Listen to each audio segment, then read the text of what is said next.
everybody, welcome back to the channel. It is Mike Brown here with Remax.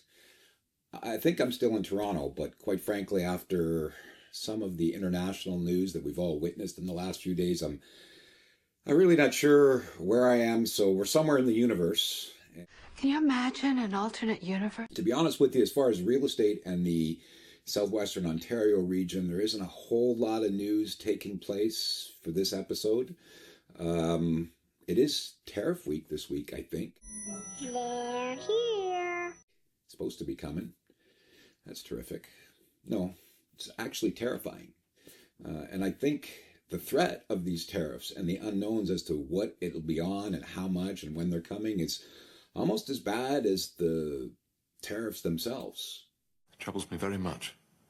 It seems to be really causing some paralyzing effects in the economy.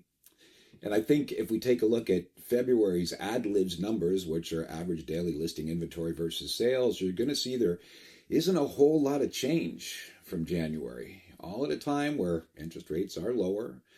It's more affordable to borrow. You can purchase houses at higher price limits if you're a first-time buyer. You can do the 30-year amortization. You can turn to whatever new builds are available for incentives in that market. But anyhow, let's take a quick look at these ad libs numbers for February. Durham region actually did pretty good, 35%. So a little over 1 in 3 properties are selling compared to what's on the market as far as inventory. Halton region is at 1 in 4 or 25%. Peel region is at 1 in 3 at 33%. The Toronto region has jumped up 1% from January at 27%. We are currently sitting at 28% for February. And York region is selling at about 1 in 5 or 21%. Now the condo market is kind of the same old story. Same old, same old. We know that the majority of the inventory are those smaller dog crate condos. And we saw that dip from 17% in January to 15% in February. Now, one caveat that I will mention, I'm not a mathematician. Yeah, I get that. So the fact that February only had 4 weeks or 28 days may be playing into these numbers slightly, but I think you get the idea. Basically, not much has changed. I mean, let's be honest here. There is a fair degree of uncertainty. It's really freaking me out, man.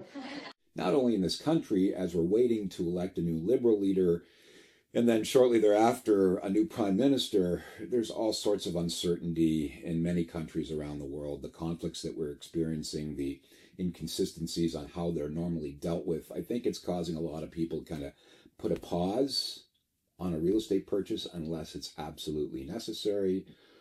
Or as I've been saying, you're kind of a roof over your head type of participant from a buyer or seller situation. I gotta go find a place to live. Anyhow, short episode this week. Without further delay, let's get a look at those inventory numbers. And when we come back, I'm going to share one more interesting point or data point as it relates to the Toronto rental market.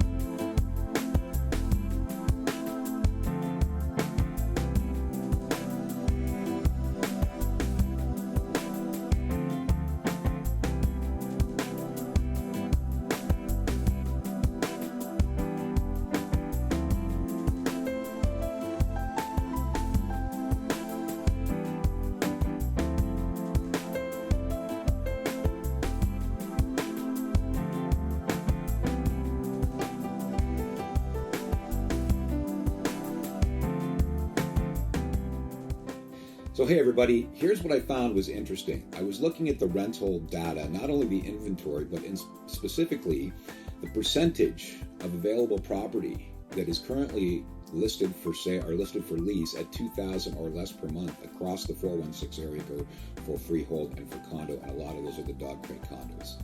At this time last year, we had about 7.6% of the inventory was available below that $2,000 mark. And as we sit today, we're quickly getting to about 14%. I think we're sitting at about 13.6%. Really?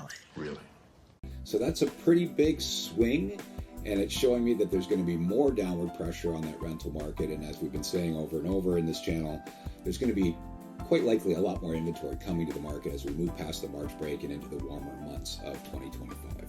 Anyhow, that's it for this week. And until the next episode, this is Mike Brown with Remax, uncovering the real state of real estate here in the GTA and Southwestern Ontario.